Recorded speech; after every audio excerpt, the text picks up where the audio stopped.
Welcome to module 18. This module is about characteristics of a probability distribution. So, let x be a random variable with support s x, and suppose it has distribution function f x, and suppose small f x is either its probability mass function in the case of discrete random variable or its probability density function. Now, we know that the probability distribution of x describes the manner in which the random variable x takes different values in R. Now, so probability distribution contains a lot of information about the randomness associated with random variable x.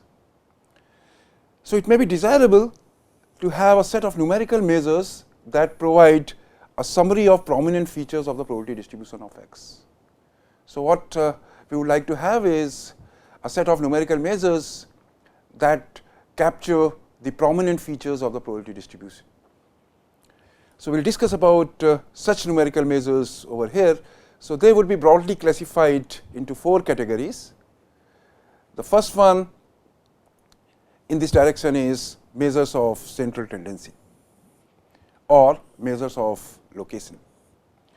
As the name suggests, a measure of central tendency gives us the idea about the central value of the distribution, around which values of x are clustered. So, in a sense, it gives us the center of mass of the probability distribution. Some of the measures of central tendency are the usual mean, the arithmetic mean which we call, which we denote by mu, that is same as expected value of x.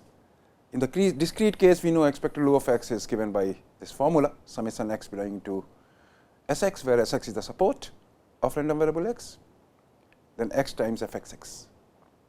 And in the case of absolutely continuous, this is nothing but integral, PDF is integrated out along with x.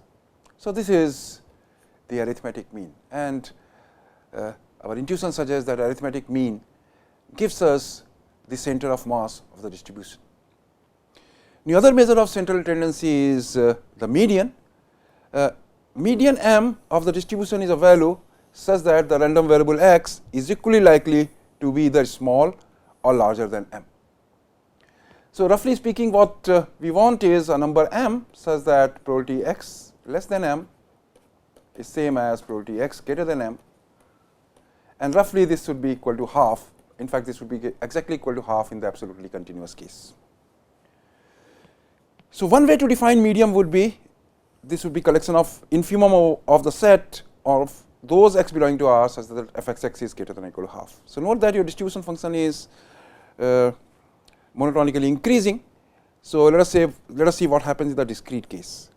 Discrete case, your distribution function is a jump step function. So, there is a half over here, this is x, this is f x x. So, in this case there may not be any x such that f x x is half. So, that is why I look at infimum of all those x belonging to R such that f x x is greater than or equal to half. So, in this case the median would be basically this point. The other situation could be in the absolutely continuous case or the continuous case, let us say, there may be more than one values which correspond to f x equal to half. So, for example, this could be half. So, I look at infimum of all those x x such that f x x is greater than or equal to half. So, that means my median would be this. So, this is how the median is defined. So, suddenly if your f x x is continuous, then we see that f x m is half. So, that means probability x less than or equal to m is half. So, that is the median of the distribution. So, that is what it says for continuous random variable f x m, which is probability x less than or equal to m is half. Now, this I leave as an exercise. It says that for any random variable x, the average distance of x from median is the least when the distance is measured in terms of mod of a minus b. So, when you measure the distance of a random variable from the median, that is least in comparison to its distance from any other constant. That is what this result says. Now, this is easy to prove. I leave this as an exercise. Now, another measure of central tendency is mode. And now, roughly speaking, the mode of distribution of x is the value that is most likely to occur. So, it is in the case of discrete random variable, it will be the point at which the probability mass function is maximum. Now, similar kind of argument can be given for the absolutely continuous case. So, roughly speaking, mode m naught is that argument at which the PDF or PMF is maximum. Supremum corresponds to maximum. So, mode is the argument at which the PDF or PMF is maximum. Now, note that a distribution function may have multiple modes. So, it may have 2 modes, such distribution is called bimodal. It may have 3 modes, such distribution is called trimodal. It may have more than 3 modes, and such distributions are called trimodal. So, if I look at the PDF, so if this is x and this is fxx, and your PDF, let us say, is like this. So, this is a bimodal. So, there are 2 modes. Similarly, one can talk about trimodal distribution. So, if it is a PDF and your thing is like this is fxx, this is x, this is a trimodal. And similarly, one can talk about multimodal distributions. So, apart from arithmetic mean, there are other kind of averages. One such average is the geometric mean.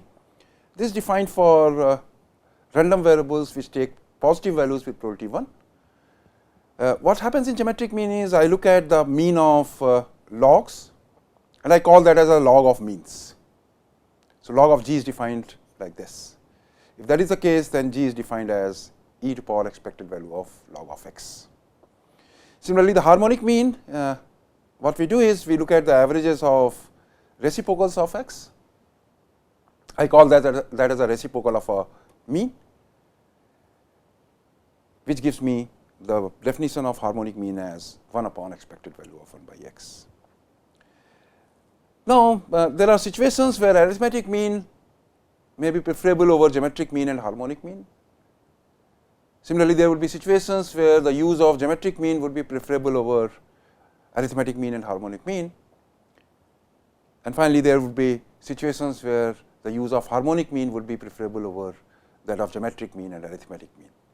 I am not going to discuss those situations where one of them would be preferred over the other. I would say that you Google search on applications of AM, GM and HM to find out applications where one would be preferable over the others. So, I am not going to further elaborate on this. Now, arithmetic mean mu is defined as expected value of x, geometric mean is defined as e expected value of log of x, and harmonic mean is defined as expected value of 1 by x.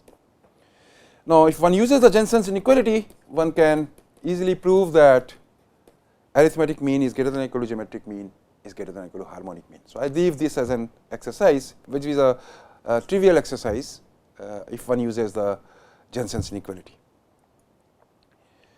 Normally, if one looks at the unimodal symmetric distributions, symmetric distributions are one for which the left hand, there is a point such that left hand, on the left hand side you get the mirror image of the right hand side. So, if your PDF looks like this.